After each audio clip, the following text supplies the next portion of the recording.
Week 7 of the 2018 BIG3 season stopped off in Boston to engage in more hard-nosed action.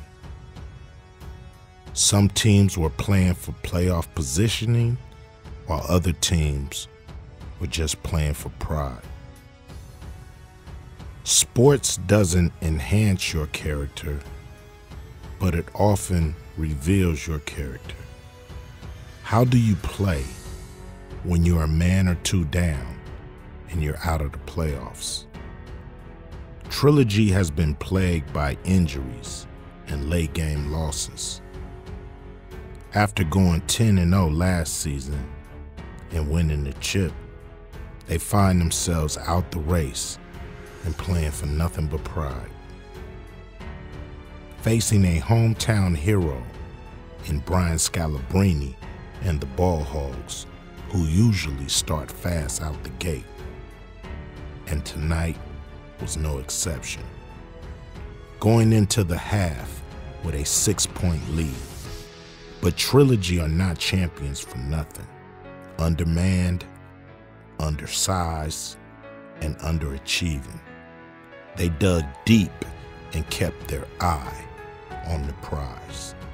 Winning the game and giving Rick Mahorn the pride of walking out of the Garden with another win and hurting Boston's heart. Game 2 had a little more at stake, and some Zebras refused to change their stripes. Tri-State versus the Killer Threes. Both teams were still fighting for a playoff spot, and Steven Jackson believed they had a puncher's chance to steal one. Dr. J's team has suffered from overconfidence, and with Jermaine O'Neal back, their confidence was through the roof. Would that be their downfall again, as the Killer Threes were on the attack? Stinging the powerhouse with a 27-21 lead at halftime. Even the Doc got hot when he looked up in the second half, down 29-40. But Nate Robinson was feeling good being back in Boston, and he put on a show, especially when he hit that foe, adding sweet dishes to Amari Stoudemire to take the sting out of the Killer Threes.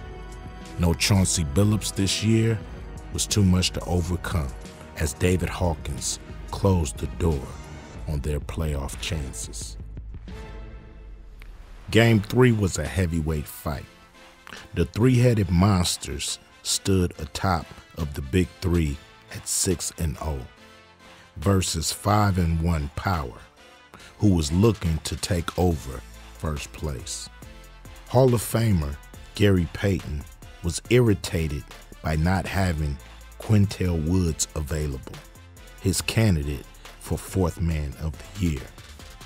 It didn't help that the crowd cheered loud for Big Baby Davis, another hometown hero.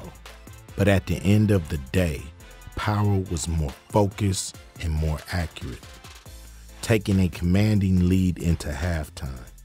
The second half was a repeat of the first half, with Birdman flying in for the dunk, leaving the three-headed monsters frustrated and looking for answers. It would take a big baby to put a pacifier in their mouths and rock them to sleep.